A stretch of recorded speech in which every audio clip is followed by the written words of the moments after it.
Physiology of ventilatory support. Learning objectives.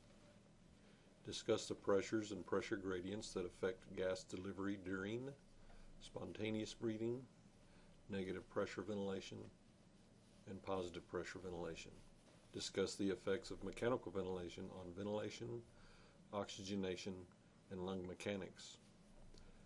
Discuss the currently available modes of mechanical ventilation. Discuss the indications and physiologic effect of PEEP. Describe the cardiovascular effects of positive and negative pressure ventilation. Describe the effects of positive pressure ventilation on other body systems. Describe and list the complications and hazards of providing mechanical ventilatory support. Discuss how to minimize the adverse effects of mechanical ventilation. We're going to talk about the idea of pressure and pressure gradients. If you remember back in sciences class, one of the concepts that we discussed is why flow occurs. Flow occurs because of a pressure gradient. This slide addresses some of the names for those different pressures and where they occur. And I want to talk a minute about spontaneous breathing and talk about the different pressure gradients that occur there.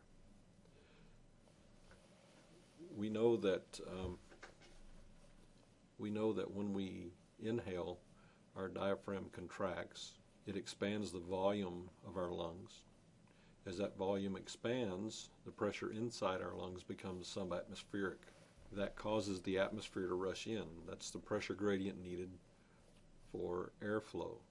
As our lungs fill, the pressure gradient is created by the recoil of the lung tissue and the thoracic cage. That creates the pressure gradient. As the lungs recoil, the pressure inside the chest is now decreasing, and so the pressure inside the chest is increasing, and it becomes higher than atmospheric pressure. That causes exhalation. The movement of the ribs increases the volume of the chest. Result, the air in the lungs is at a lower pressure than the air outside. Air rushes down the pipe, the trachea, from the mouth, filling the lungs. And breathing out, even simpler.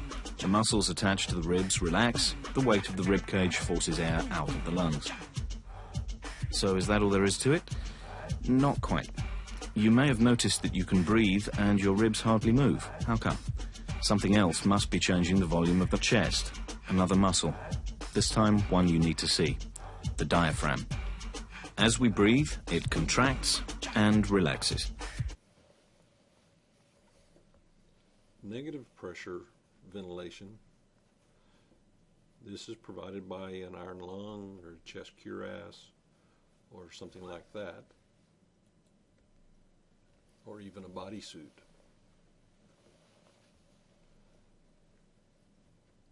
Negative pressure ventilation actually creates a negative pressure around the chest wall.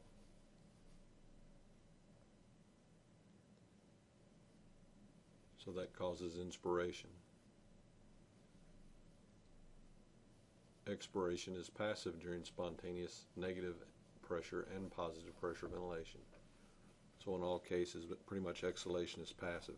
I think about the only place where it's not is if you have a high frequency oscillator. For positive pressure ventilation, inspiration occurs because the ventilator creates a positive pressure and forces air down the lungs. Entering gas increases airway pressure and volume, expanding the lungs. The pleural pressure becomes positive as compressed between expanding lung and chest wall. Positive pressure exists in thorax from beginning of inspiration until nearly the end of exhalation. Not only is it quite different, but it's just the opposite of positive pressure ventilation.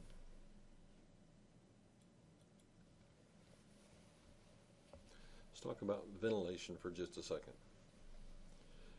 Minute ventilation is a function of tidal volume and respiratory rate. When you multiply those two together, that gives you the minute ventilation. the minute ventilation and CO2 level are certainly related. As the CO2 goes up, so should the minute ventilation go up. So indication for mechanical ventilation is acute hypercapnic respiratory failure, also known as ventilatory failure, where you have an increase in CO2 with a decreased pH. Assuming that the mechanical ventilation will improve minute ventilation and thus alveolar ventilation, by which CO2 is normalized. This is accomplished by increasing tidal volume, respiratory rate, or both. So in other words, as we have a bigger load of CO2 to deal with, our minute ventilation needs to increase accordingly. So this is kind of like a balancing act where you have one of these on each side. If either side fails or lowers, then the other side will increase. So you have to kind of keep that idea in mind. Effects of positive pressure ventilation on ventilation. Alveolar ventilation. I think maybe we need to discuss alveolar ventilation for just a second. If you talk about an alveolar tidal volume, in other words, how much of the inhaled tidal volume actually makes it deep enough in the lungs to exchange gases. What you do is you measure the tidal volume and subtract out the dead space, and that gives you the alveolar volume for a single breath. If you want to consider alveolar volume for a whole minute, then you take that value and multiply it times the respiratory rate. Typically, dead space under normal circumstances is estimated to be about 1 ml per pound of ideal body weight. This is about the only time we hear pounds used. So here's that formula again for estimating alveolar ventilation or CO2, or that relationship. As the CO2 is inversely related to alveolar ventilation, improved alveolar ventilation will decrease the CO2 and vice versa.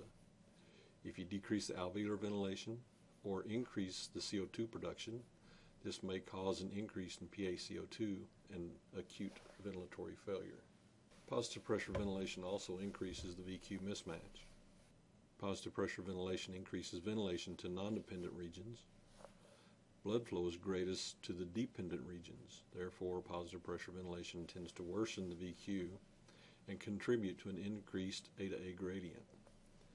So what this means, in layman's terms, is during mechanical ventilation, most of the ventilation occurs in the upper lobes, while most of the blood flow occurs in the lower lobes. And that's the reason the VQ mismatch worsens.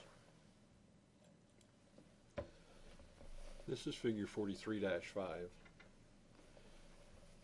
and version A here represents spontaneous breathing.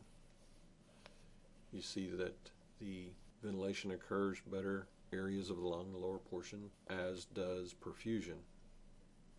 However, in B, during mechanical ventilation, the majority of the ventilation occurs in the upper lungs, while perfusion is still best in the bases.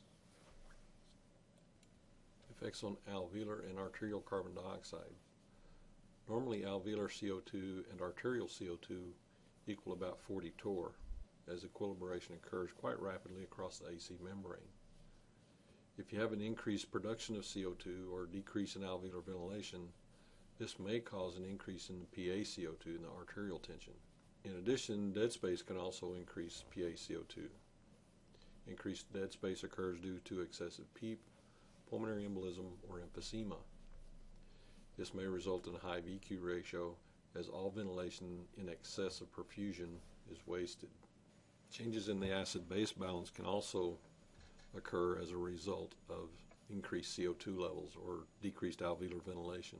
You have respiratory acidemia. In other words, the CO2 is increased above 45 with an acidotic pH. This indicates inadequate alveolar ventilation. And the way you correct this is to increase the minute ventilation.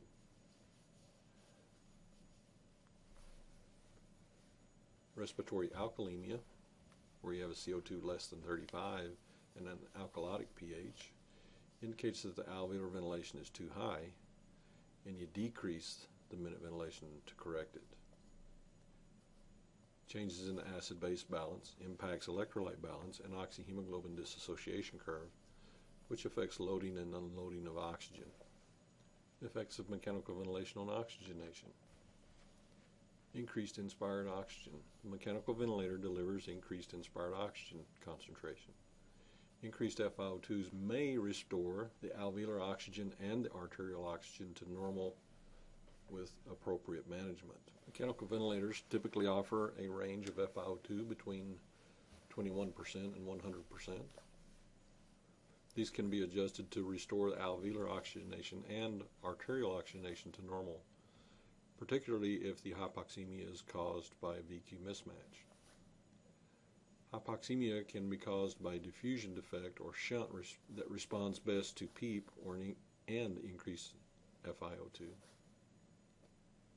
Hypoventilation-induced hypoxemia improves with mechanical ventilation as it increases alveolar ventilation.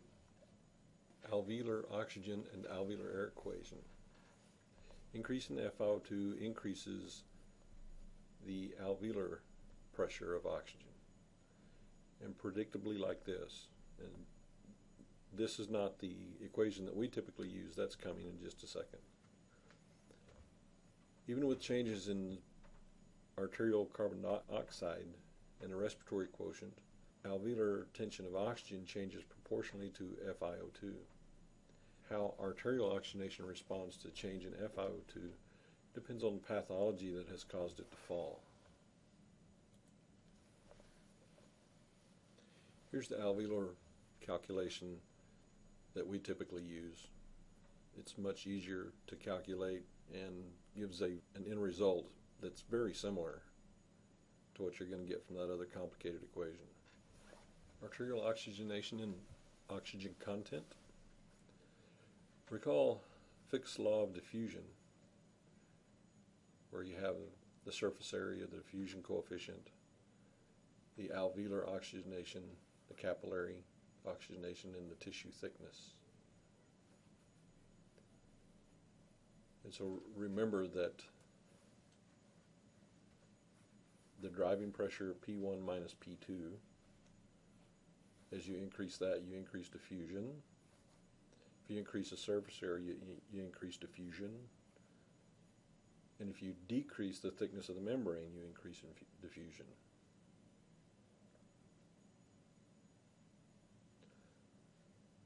If the alveolar tension is low, a decreased gradient and a low PaO2 may result. So as you increase alveolar ventilation and FiO2, this will reestablish the PaO2, the arterial tension. If you need PEEP and increased FiO2, this reestablishes the arterial tension due to shunt, like in increased tissue thicknesses or acute lung injury, and thickness decreases alveolar ventilation. ALI increases the thickness and decreases the surface area. Arterial content takes into consideration the two ways oxygen is transported in the blood, by hemoglobin and oxygen that is actually dissolved in the blood. This is the calculation to come up with the CaO2, where 1.34 is the maximum oxygen a milligram of hemoglobin can carry. The saturation written as a decimal, and the 0.003, this is the number of mLs of oxygen dissolved in the plasma for each millimeter of mercury of arterial tension. Normally it's about 20 milliliters of oxygen per deciliter. A number of things can alter this, like the amount of hemoglobin you have, the saturation, and the arterial tension. PEEP is required to decrease a shunt. Remember that shunt is the abnormality that typically doesn't improve with the administration of oxygen. Increase the pressure And it helps open and stabilize the alveoli, increasing the surface area for gas exchange. And the intention here typically is to improve oxygenation. In general, what this does is it increases the FRC. You have to be careful when applying PEEP because it may overdistend the alveoli, sending blood to poorly ventilated alveoli. Tissue oxygen delivery, or DO2, now takes into account the cardiac output, and this is normally about 1 liter per minute. Tissue oxygen delivery, or DO2, is the arterial content times the cardiac output. Mechanical ventilation may impede venous return, so increased CaO2 may be offset by a decreased cardiac output. Effects of positive pressure ventilation on lung mechanics. In mechanical ventilation, you typically have a higher peak inspiratory pressure than with spontaneous inspiration. This increased pressure is necessary to overcome airway resistance and lung and chest wall compliance. The plateau pressure is static alveolar pressure at peak inspiration. In other words, that's when we do our breath hold for plateau pressure. With the square waveform, the difference between the plateau pressure and the peak inspiratory pressure is due to the airway resistance. So you calculate the airway resistance as the peak pressure minus the plateau pressure, that value divided by the flow. The static compliance is calculated by the exhaled tidal volume divided by the difference between the plateau pressure and the PEEP. And this value is good for tracking changes in lung condition. Remember that static compliance is about the condition of the lungs, where the dynamic compliance is about the condition of the airway. Of course, at all times, plateau pressure should be kept less than 30 centimeters of water. The mean airway pressure. There's some good and some bad about the mean airway pressure. Basically, what the mean airway pressure is, it's the average pressure across a single breath. Sometimes we want a higher mean airway pressure, but most of the time we want it low, simply because the mean airway pressure is largely responsible for any cardiovascular complications. The good about mean airway pressure is it improves oxygenation as it's increased. So it kind of acts like a PEEP. The effect of peak airway pressure on lung recruitment is increased peak inspiratory pressure recruits previously closed alveoli. So once you get those alveoli open, then they can be held open with PEEP. Two different kinds of PEEP are extrinsic PEEP. Extrinsic PEEP is PEEP that we set on the ventilator. Intrinsic PEEP, or auto PEEP, is a result of air trapping, and that's because we don't give them long enough to exhale. The tidal volume. In pressure control ventilation, or PCV, the tidal volume varies inversely with the changes in static compliance and airway resistance. If inspiratory time is insufficient, change in airway resistance will not alter the tidal volume, but will shorten the period of no flow. In volume control ventilation, typically the tidal volume is set, so we don't have to worry about that. Remember, the other variable in volume ventilation is pressure, and so then pressure is created by the compliance and the resistance.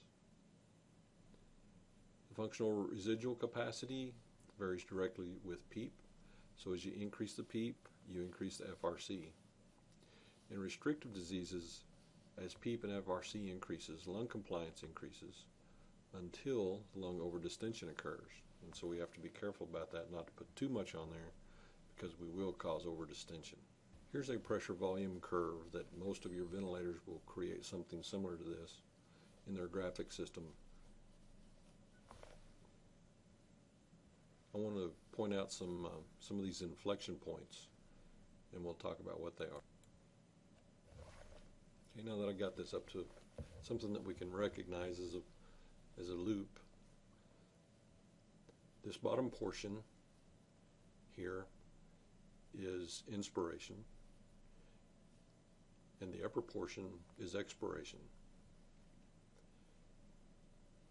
points of inflection here, the lower inflection point is right here. And so this is the point where all of the alveoli are open, or the lungs are best opened here. And you see on this tracing that volume is at 200 mLs, or a pressure of almost 20. I guess that would be 18. And so if I set my PEEP at 18 or just above that, say 20, I keep the lungs open, and I don't have to open them every time on every breath. Moving up to the upper inflection point, this is at about 600 mLs with a pressure of about, what would that be, 30, 34, something like that. So this would be the upper inflection point, and so this would be the limit of my tidal volume. So my tidal volume between the 200 and 600, that means my tidal volume, my optimum tidal volume is 400 mLs, because as I get above that inflection point over here, I'm over distending the lung.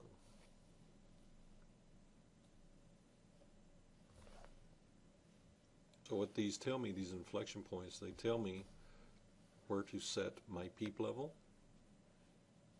and where the most I can get out of the tidal volume, the best benefit I can get out of the tidal volume. If I go beyond that upper inflection point, then I get over distension. Lung recruitment in ARDS. So you can use a pressure volume loop there to identify your PEEP requirements and the limits of your tidal volume, right? But you can also do lung recruitment maneuvers, which that's what RM stands for, is recruitment maneuver, and they prove successful in the recent past.